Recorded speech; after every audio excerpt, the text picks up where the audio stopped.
Olympio. I'm a lawyer and the founder of Agency 77. Participated in cohort 2 of the Stand Out Women in Tech program under the category of legal tech. We provide professional services to creatives, startups, tech, and small and medium-sized enterprises. Hi, my name is Lucy Blay of Legal Find, a cohort 3 beneficiary under the Future Women in Tech program. Legal Find is a central website for everything legal research, including cases, legal text, drafting, and everything that's necessary for anything useful for your legal research. My name is Anapoka Dazabra.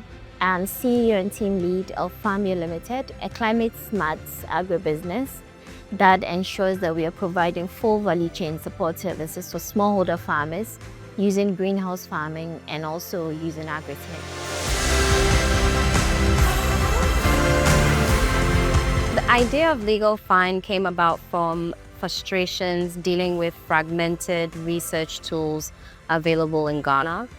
Coming from the UK, where everything was quite centralized in terms of research, it was quite a staff difference where you'd have to find about 3 or 4 different sources in order to come up with any legal information that you needed. So that's what born the idea of Legal Find, to find one place where you can find everything that you need, not just in terms of cases or in terms of legislation, but also in terms of contracts, precedents, and textbooks. And that's the idea that born Legal Find. For me, as a young girl who grew up in the northern parts of Ghana, West Africa, agriculture appeared to be one way. Traditional, relying on the most back-breaking tools. And so coming up, going through school, learning about technology, the goal was simple. What could I do to revolutionize agriculture, blend in technology, and make sure I'm providing user-friendly tools for smallholder farmers to benefit from? So Farmio was the solution. We make agriculture simple, more yielding, more profitable for smallholder farmers and for anyone else who is new into agriculture. And we do this through greenhouse farming, providing full kits from production, irrigation support to market support services for our clients.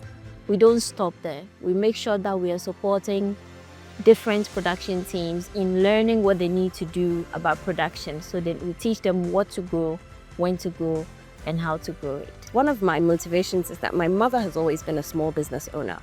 And I'm very aware that smaller business owners in Ghana, even though they're the majority of businesses in Ghana, very often feel that they can't afford legal and other professional services. So even though they're actually very good at running their own businesses, some of the legal and compliance and other requirements fall by the wayside. And that can affect them negatively when they're trying to raise money or to gain some more formal arrangement. And so that's why I decided to focus on the niche that I focused on. And then I realized that even then, a lot of them couldn't afford it. So I thought the way to do that was to ensure that there were affordable templates that were available for these categories of business, particularly the SMEs, the small and medium-sized enterprises. With the Women in Tech program, it taught me to be brave. It taught me to think about how to make a scalable product.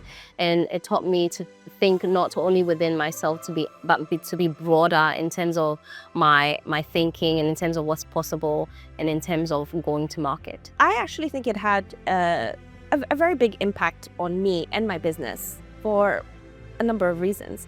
Like I said, I'm already a lawyer and I'm a corporate lawyer actually. So I'm pretty familiar with how business works, but I was new to entrepreneurship. So for me, it was very useful and very impactful. I thought it was a very thoughtful program, well put together.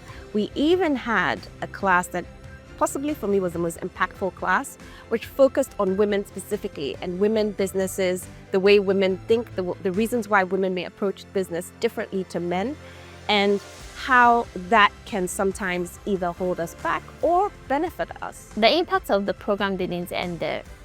After, we were also able to get into the Ghana Climate Innovation Center program, allowing us to benefit from dedicated portfolio support services that kept on getting our business to new stages, helping us to scale beyond Ghana and go into so many other industries. I didn't end up being one of the 5 that gets the grant funding.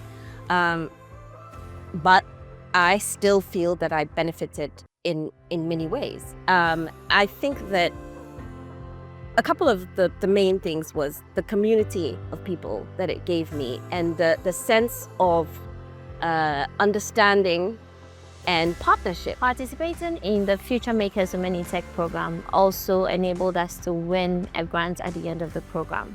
This grant was key to getting our technology out and also expanding our greenhouse network. We were able to reach more smallholders, continue to be able to stock up on certain key production inputs that we needed in our growing cycles. And we didn't end there. We're also able to secure more off-taker contracts because once we increased our production capacity, we're able to guarantee supply of certain key produce types to our buyers. And so that also closed a lot of deals for us. Because of the Future Women in Tech program, we were actually able to go to the UN in New York and present our ideas, which also opened us up to other collaborators and other partnerships. With the program, I've also been able to find partners who are working with us to build an AI product for our actual product now, so which has made us more available to the market and also made us more attractive to the market. So it has been a really great opportunity for us to be able to get access to so many other opportunities, not just with the UN program, which is the Global Compact UN program, but also we were able to go to Kenya and present our ideas there and also find more partners. So that was really exciting.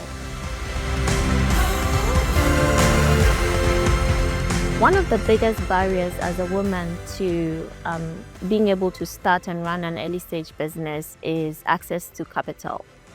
Not just financial capital, but the kind of resources that enable you to structure your business, to take advantage of opportunities that come along, and also help you grow. Women perform or are involved in about 44% in terms of entrepreneurship in Ghana. However, women are only getting 7% access to capital. In terms of even legal fines particularly, it's even more niche, so making it a bit more difficult. Our environment is supportive of women being entrepreneurial.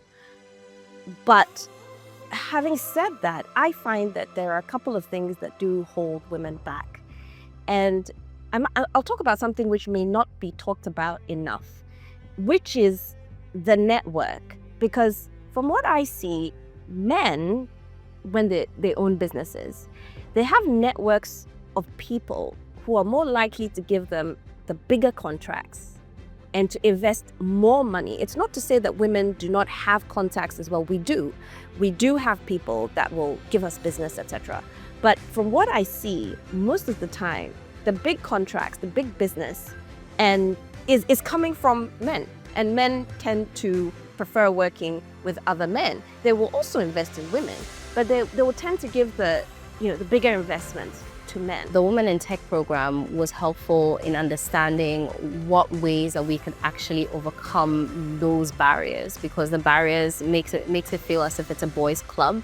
Whereas with the Women in Tech program, you do actually get access to funding. You also get access to ways that you can overcome those challenges, and it makes it easier for you to actually go past your internal fears to overcome those external barriers that one faces. I think it's fantastic that a bank that is as old in Ghana, as well respected, is throwing its weight behind women.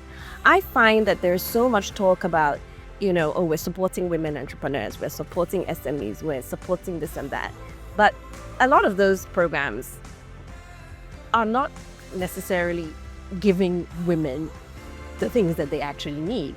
One of them being money, right? And I don't know if it's because StanChart currently has a female CEO who is, from what I saw, very passionate about this topic. And of course, she understands the need for capital. She understands the nitty-gritty about what something like a bank would need in order to give a business capital. So for me, that is the fantastic thing about the program, because having a bank like StanChart, well-respected, behind your brand, as I said, even if you don't win the money at the end, is really an invaluable asset. Now, I'll definitely tell you that a Futuremakers Women in Tech program is made for you. Definitely put your best foot forward, absolutely. You'll be surprised at the outcome you may get from applying to this program and at the outcome you may get from participating in all of the different sessions that come with being a beneficiary of this program. It's important. It would help you scale your business. It would ultimately benefit you in the long run. So definitely put in an application. You'll be pleasantly surprised.